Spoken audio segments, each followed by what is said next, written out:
Mark Twain Selected Works.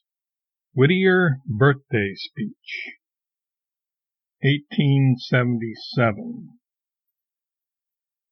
Mr. Chairman, this is an occasion peculiarly meet for the digging up of pleasant reminiscences concerning literary folk.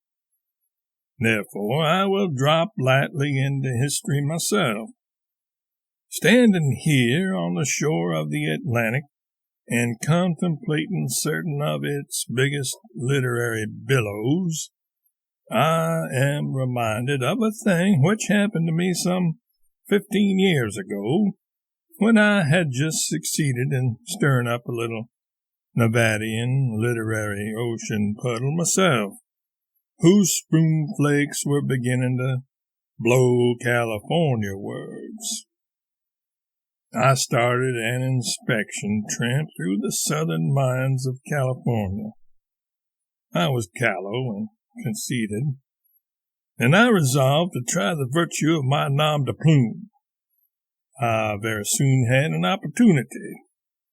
I knocked at a miner's lonely log cabin in the foothills of the Sierras just at nightfall. It was snowing at the time. A jaded, melancholy man of 50, barefooted, opened to me. When he heard my nom de plume, he looked more dejected than before.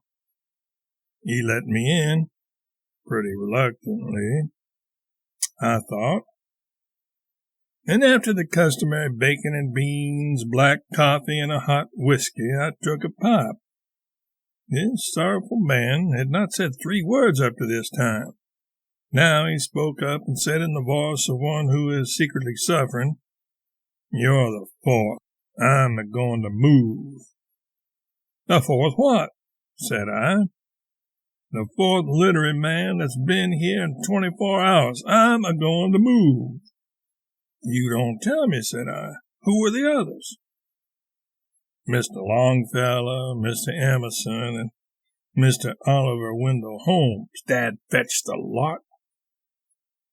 You can easily believe I was interested. I supplicated. 3 hot whiskeys did the rest, and finally the melancholy miner began. Said he, "They came here just at dark yesterday evening, and I let them in, of course. Said they were going to Yosemite. They were a rough lot, but that's nothing. Everybody looks rough that travels afoot. Mr. Emerson was a seedy little bit of a chap, red-headed. Mr. Holmes was as fat as a balloon. He weighed as much as 300, and had double chins all the way down to his stomach. Mr. Longfellow was built like a prize fighter. His head was cropped and bristly, like as if he had a wig made out of hairbrushes. His nose lay straight down his face like a finger, with the end joint tilted up. They had been drinking. I could see that. And what queer talk they used. Mr. Holmes inspected the cabin, then he took me by the buttonhole and says he, "Through the deep caves of thought I hear a voice that sings, 'Build thee more stately mansions, O my soul.' Says I can't afford it, Mr. Holmes, and moreover I don't want to. Blamed if I liked it pretty well either, coming from a stranger that way. However, I started to get out my bacon and beans when Mr. Emerson came and looked on a while, and then he takes me aside by the buttonhole and says, 'Give me agates for my meat, give me cantharides to eat, from air and ocean bring me foods, from all zones and latitudes.' Says I, 'Mr. Emerson, if you'll excuse me, this ain't no hotel.' You see, it sort of riled me. I warn't used to the ways of literary swells, but I went on to sweating over my work, and next comes Mr. Longfellow and buttonholes me and interrupts me. Says he, 'Honor be to Mudjekeewis. You shall hear how Powpokeewis.' But I broke in and says I, 'Begging your pardon, Mr. Longfellow, if you'll be so kind as to hold your yop for about 5 minutes, and let me get this grub ready, you'll do me proud. Well, sir, after they'd filled up, I set out the jug. Mr. Holmes looks at it, and then he fires up all of a sudden and yells, "Flash out a stream of blood-red wine, for I would drink to other days." By George, I was getting kind of worked up. I don't deny it. I was getting kind of worked up. I turns to Mr. Holmes and says, "Looky here, my fat friend. I'm a-running this shanty, and if the court knows itself, you'll take whiskey straight or you'll go dry." Them's the very words I said to him. Now, I didn't want to sass such famous literary people, but you see, they kind of forced me. There ain't nothing unreasonable about me. I don't mind a passel of guests treading on my tail 3 or 4 times, but when it comes to standing on it, it's different. And if the court knows herself, you'll take whiskey straight or you'll go dry. Well, between drinks, they'd swirl around the cabin and strike attitudes and spout. Says Mr. Longfellow, "This is the forest primeval." Says Mr. Emerson, "Here once the embattled farmers stood and fired the shot heard round the world." Says I, "Oh, blackguard the premises as much as you want to. It don't cost you a cent." Well, they went on drinking, and pretty soon they got out a greasy old deck and went to playing cutthroat euchre at 10 cents a corner. On trust. I begun to notice some pretty suspicious things. Mr. Emerson dealt, looked at his hand, shook his head, says, "I am the doubter and the doubt," and calmly bunched the hands and went to shuffling for a new layout. Says he, "They reckon ill who leave me out. They know not well the subtle ways I keep. I pass and deal again." Hanged if I didn't go ahead and do it, too. Oh, he was a cool one. Well, in about a minute, things were running pretty tight, but all of a sudden I see by Mr. Emerson's eye that he judged he had 'em. He had already corralled 2 tricks, and each of the others one. So now he kind of lifts a little in his chair and says, "I tire of globes and aces. Too long the game is played," and down he fetched the right power. Mr. Longfellow smiles as sweet as pie and says, "Thanks to thee, my worthy friend, for the lesson thou hast taught.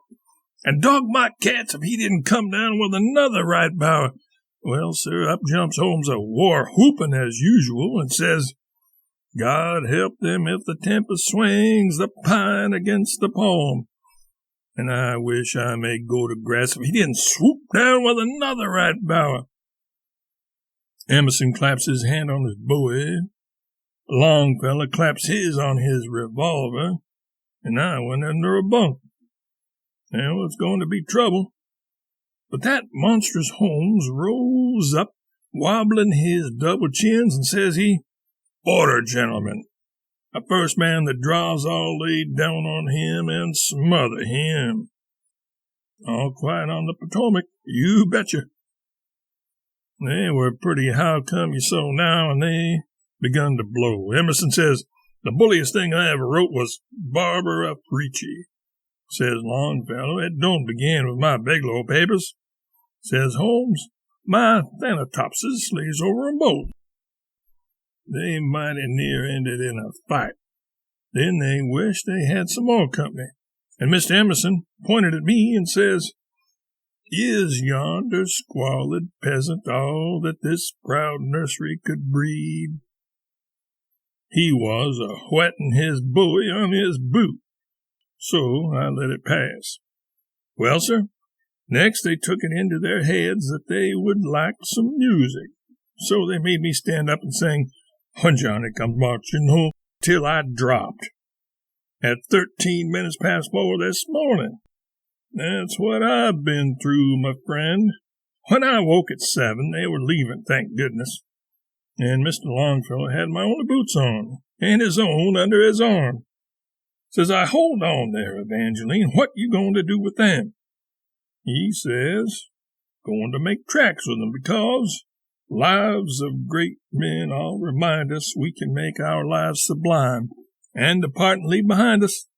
footprints on the sands of time. As I said, Mr. Twain, you are the fourth in 24 hours, and I'm a-going to move. I ain't suited to a literary atmosphere. I said to the miner, why, my dear sir, these were not the gracious singers to whom we in the world pay love and reverence and homage. These were impostors. The miner investigated me with a calm eye for a while. Then said he, impostors, were they? Are you? I did not pursue the subject, and since then I haven't traveled on my nom de plume enough to hurt. Such is the reminiscence I was moved to contribute, Mr. Chairman. In my enthusiasm, I may have exaggerated the details a little, but you will easily forgive me that fault, since I believe it is the first time I have ever deflected from perpendicular fact on an occasion like this.